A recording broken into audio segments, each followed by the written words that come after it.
My name is Amy Sharma. I work for Georgia Tech Research Institute. I am the Assistant Chief Engineer for the Cyber Lab.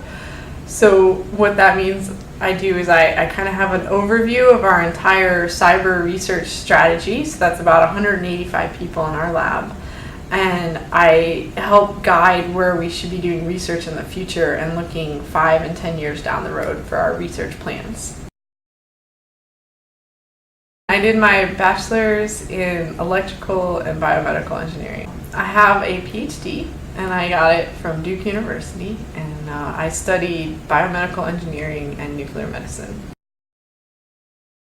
So I've always really liked science and math, and then in high school I discovered I didn't really want to do biology because there's a lot of wet experiments and dead mice, and it was just like too much for me. And so someone suggested I try computer science, and I really liked it, and it was a lot of fun.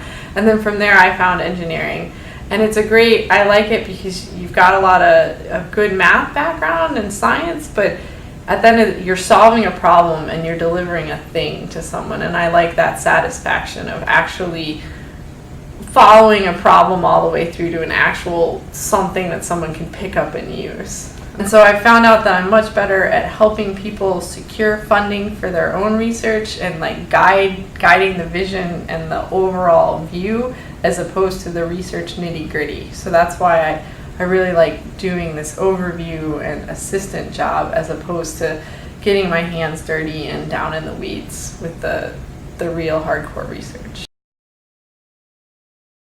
The most rewarding part of my career is I work with all of these wonderful, talented, smart people, and I get to hear all their great ideas, and I get to help enable them to go do something really cool because I've found them funding or I've found them a customer, and I can watch them go all the way through from the statement of the problem all the way to an actual deliverable.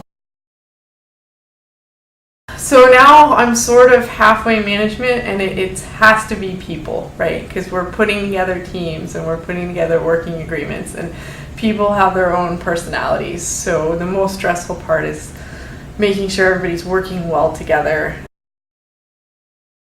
I go through my email inbox because I have way too many emails, and I sort out what's the most important thing to get done for the day. I spend some time I spend half my time writing because I'm communicating what we do to the outside world, so I write down a lot of our ideas. So I'm working on white papers and PowerPoint presentations, and then I spend the other half of my time in meetings just working together to get teams together and projects off the ground and up and running.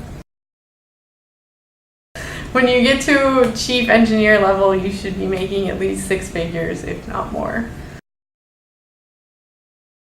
Yes, so right now I'm the assistant. Someday I'll be the real one. And then if you look at there's a chief engineer for the entire Navy, and there's usually a chief engineer for major scientific corporations and stuff like that. So there's definitely places to go. Math, science. I took computer science in high school. I thought that was great. And English. Because there is a great need for engineers that can actually write things down and communicate. Halfway, right?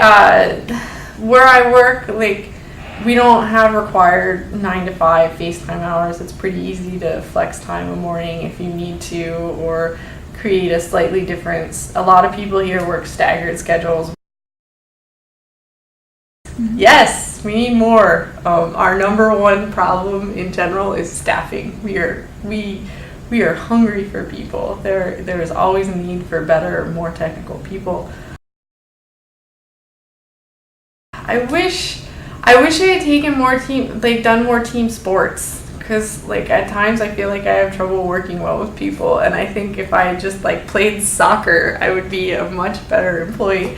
So team sports, I think the more adaptable you are to change, the better things are, right? So you have to be adaptable to change and just go where you need to be going and what is the best path forward for you at this point in time.